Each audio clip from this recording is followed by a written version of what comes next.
Well, the Kenyan government sees the country's economy growing at close to 4% this year. On either side of that growth estimation, we have the World Bank forecasting growth of 3.5% and then analysts predicting expansion of 4.2%.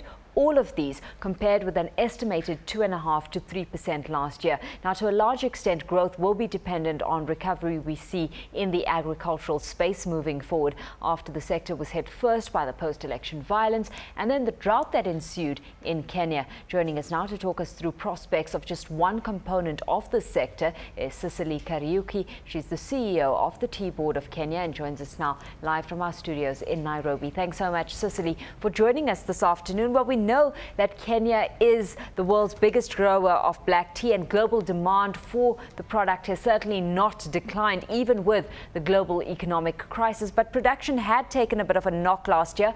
What kind of recovery are you anticipating for this year? Actually, we do project a 14% increase in production terms this year compared to where we were close of last year.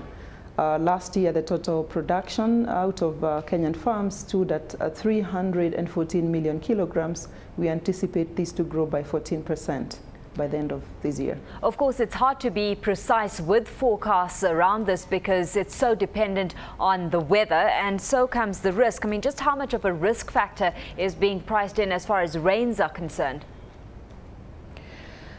Oh, like you say, we cannot say with a degree of certainty that target is going to be realized, but we have taken note that every time we have gone through a season, a lean season like we've had in the last 1 year, it's highly likely that the volumes will necessarily go up, and we're just using a trend that we have experienced in the past. Well, if we do meet output level targets, Sicily, I mean, what level of demand are you catering to? Again, tea, Kenyan tea, for its quality attributes and established markets out there, will necessarily get out to the marketplace, and because we also have a very well-established marketing infrastructure. We do anticipate, because the other major producing countries, India and Sri Lanka, so to quote, also anticipate to get onto a recovery path from last year. A lot of them will be consuming their own production. That goes for India, but as well as China, as it were. If we look at some of the initiatives that tea producers are making and taking in terms of getting their product out there and recognized, let's look at some of the strategies that are currently at play, because we know certainly some of the East African region's coffee producers have gotten creative in terms of, for example, leveraging their coffee beans off global brands. Are we seeing synergies like that being explored in the tea space? For Kenya tea, we have in the past focused on exporting tea in its bulk form, and therefore we have made use of the Mombasa auction, which is quite established for the last many decades. But a time has come that tea has to move away from being sold in its commodity form, and it needs to get out in its value-added form, and therefore consumer packs that are going to be readily available in the marketplace. And the Tea Board of Kenya, together with the stakeholders in the industry, are putting up initiatives to bring this dream into reality.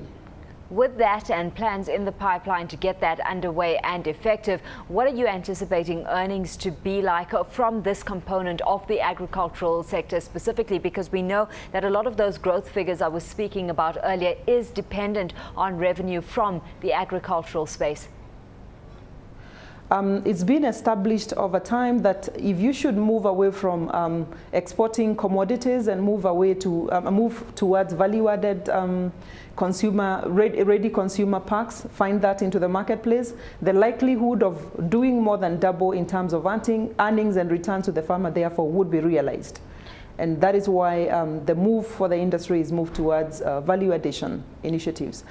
Tied with that will be initiatives to also brand Kenya tea and put it out to the market as origin tea. Currently, Kenya tea goes out and is blended with teas from other sources, and therefore loses its identity as soon as it is exported out of Mombasa. So largely positive then, Sicily, about the way forward for this market in Kenya for 2010.